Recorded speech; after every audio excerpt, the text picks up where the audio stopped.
Hello everyone, welcome to AS engineering academy.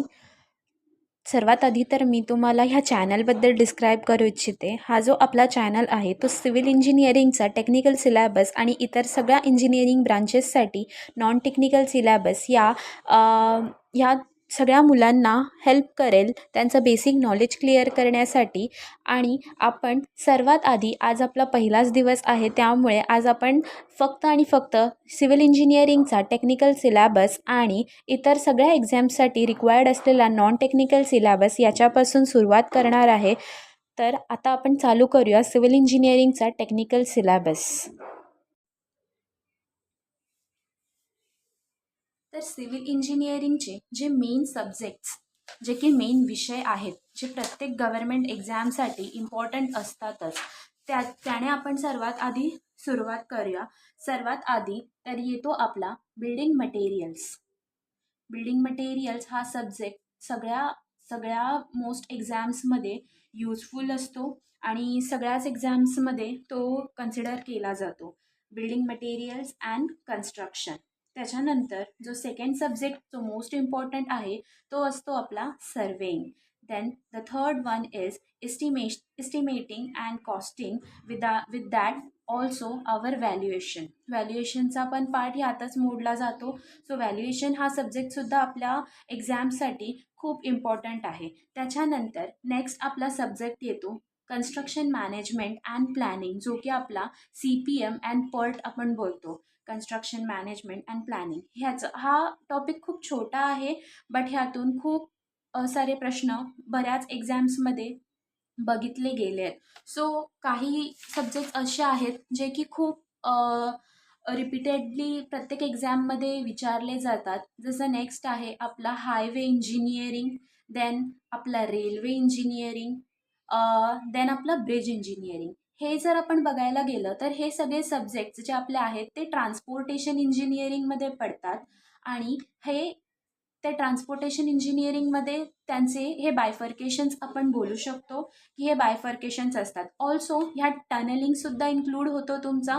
म्हणजे टनलिंगवर जास्ती फारसे प्रश्न नसतात, बट एखाद दुसरा प्रश्न कधी विचारला तर विचारला जाऊ शकतो. Then the two core subjects of civil engineering, जे की तुम्हाला माहितीच असतील, ज्याच्यावर खूप सारे प्रश्न विचारले जातात. That is your geotechnical engineering and environmental engineering. ह्या दोन सब्जेक्ट्सचं सिलॅबस खूप वास्ट आहे आणि ह्याचा अभ्यास आपल्याला थोडा जास्ती करावा लागतो, बिकॉज ह्यात खूप सारे थिअरीज आहेत, खूप सारे खूप साऱ्या गोष्टी आहेत ज्या आपल्याला लक्षात ठेवाव्या लागतात. फॉर्म्युलेज झाले आणि इतर काही गोष्टी झाल्या ज्या आपल्याला लक्षात ठेवायला लागतात. त्यामुळे हे सब्जेक्ट्स कोर सब्जेक्ट्स ठरतात. देन जर आपण थोडं स्ट्रक्चरलकडे वळलो तर आपले जे काही स्ट्रक्चरलचे सब्जेक्ट्स असतात ज्यांचा सिलॅबस वास्ट नसतो, बट आपल्याला ते करावे लागतात काही एक्झाम्ससाठी, जे असतं आपलं इंजिनिअरिंग मेकॅनिक्स, आपला सॉम झाला, टॉस झाला, हे बरेच सब्जेक्ट्स झाले. त्याच्यानंतर आपलं डिझाईन ऑफ RCC असतं. देन आपलं डिझाईन ऑफ स्टील स्ट्रक्चर्स असतात. हे काहीसे सब्जेक्ट्स आहेत जे प्रत्येक एक्झामला नाही विचारले जात, पण ज्या एक्झाम्सला विचारले जातात त्यातून हार्डली एक एक दोन दोन प्रश्न तरी ह्याचे पडतात. सो हे सब्जेक्ट्स आपले स्ट्रक्चरल इंजिनिअरिंग रिलेटेडचे सगळे सब्जेक्ट्स झाले, हे तुम्ही लक्षात ठेवा. त्याच्यानंतर जो आपला सब्जेक्ट आहे जो रेग्युलर एक्झाम्समध्ये नसतो पण काही एक्झाम्समध्ये तो घेतला जातो, जसं की फ्लुइड मेकॅनिक्स, अप्लाइड हायड्रोलॉजी. बरीचशी मुलं आहेत ज्यांना हा विषय फारसा जमत नाही, फारसा हा विषयांकडे ते लक्ष देत नाही. तसा हा विषय, हे टॉपिक जे असतात ते रेग्युलर एक्झाम्सवर नसतातच. आपले खूप कमी एक्झाम्स आहेत जे हे टॉपिक्स होल्ड करतात, बट जे वरचे मी हे तुम्हाला लिहून दिलेत ते टॉपिक्स मोस्टली सगळ्या एक्झाम्समध्ये कवर होतात. आपलं SSC JEE झालं, RRB JEE झालं, आपलं स्टेट एक्झाम्स झाल्या जसं की PWDची JEE, BMC झाली, NMC झाली, PMC, बऱ्याच एक्झाम्स आहेत ज्याच्यामध्ये हे टॉपिक्स कवर होतात. त्याच्यासोबत आपला नॉन टेक्निकलचा सिलॅबस असतोच, पण आता हे जे मी तुम्हाला सब्जेक्ट दाखवले ते आपले टेक्निकलचे सब्जेक्ट्स होते.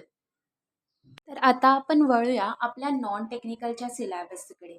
नॉन टेक्निकलचं सिलॅबस तर आपल्याला माहिती आहे. नॉन टेक्निकलमध्ये बरेच असे टॉपिक्स आहेत जे वारंवार विचारले जातात आणि बरेचसे टॉपिक त्यातले सोपे देखील आहेत.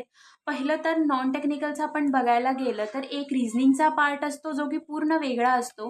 रिझनिंगचा पार्ट, रिझनिंग प्लस ॲप्टीचा पार्ट जो असतो तो पूर्ण वेगळा असतो. बट जो बेसिक पार्ट असतो जसं आपलं झालं हिस्ट्री, जिओग्राफी, पॉलिटी, इकॉनॉमी, यातून काहीसे म्हणजे एखाद दुसरे क्वेश्चन्स येतात कुठल्या कुठल्या एक्झाम्समध्ये, कुठल्या कुठल्या एक्झाम्समध्ये नाही येत. देन दुसरं आपलं झालं मराठी आणि इंग्लिश. मराठी आणि इंग्लिशबद्दल आपण बोलायला गेलो तर ह्याच्यावर मोस्टली आपलं कॉम्प्रेहेन्सिव्ह क्वेश्चन्स असतात, पॅसेज असतात किंवा समानार्थी विरुद्धार्थी असे बेसिक प्रश्न असतात. आणि रिझनिंगमध्ये आपण गेलो तर रिझनिंगमध्ये काही विषय तर खूपच सिमिलर आहेत, जसं आपलं एनॉलॉजी झालं, सिलॉलिझम झालं. देन त्याच्यानंतर आपलं न्यूमेरिकलचं काही पार्ट झाला. त्याच्यानंतर आपलं सिटिंग अरेंजमेंट झालं. बरेच असे टॉपिक आहेत जे की खूप कॉमन आहेत आणि आपल्याला ह्यांचा अभ्यास सारखा नाही करावा लागत, बट आपल्याला ह्यांची प्रॅक्टिस कंटिन्यू करावी लागते. बिकॉज हे जेव्हा आपण डायरेक्ट जाऊन परीक्षेत सॉल्व्ह करायचा प्रयत्न करतो तेव्हा आपल्यानी ते सॉल्व्ह होत नाहीत. बिकॉज आपल्याकडे ना तेवढी स्पीड असते, ना तेवढं इंटेलेक्च्युअल पॉवर असते की आपण हे क्वेश्चन्स सगळे इझिली सॉल्व्ह करू शकतो. त्याच्यामुळे हे तुम्हाला एकदा कन्सेप्ट्स क्लिअर झालेत की तुम्हाला ह्याची फक्त आणि फक्त प्रॅक्टिस करायची आहे, नथिंग एल्स. सो हा आज आपला पहिला लेक्चर होता, म्हणून आज आपण फक्त सिलॅबस कव्हर करण्याचा प्रयत्न केला आहे. उद्यापासून आपण प्रत्येक टॉपिकवर काम करायला चालू करणार आहे आणि तुम्ही असेच व्हिडिओज बघत राहा. आणि उद्यापासून आपण टेक्निकल सिलॅबसकडे वळणार आहे आणि सिव्हिल इंजिनिअरिंगच्या मुलांना टेक्निकलसाठी आणि इतर सगळ्या मुलांना नॉन टेक्निकलसाठी हा चॅनल खूप उपयोगी पडेल, हेच मी सांगू इच्छिते. थँक्यू.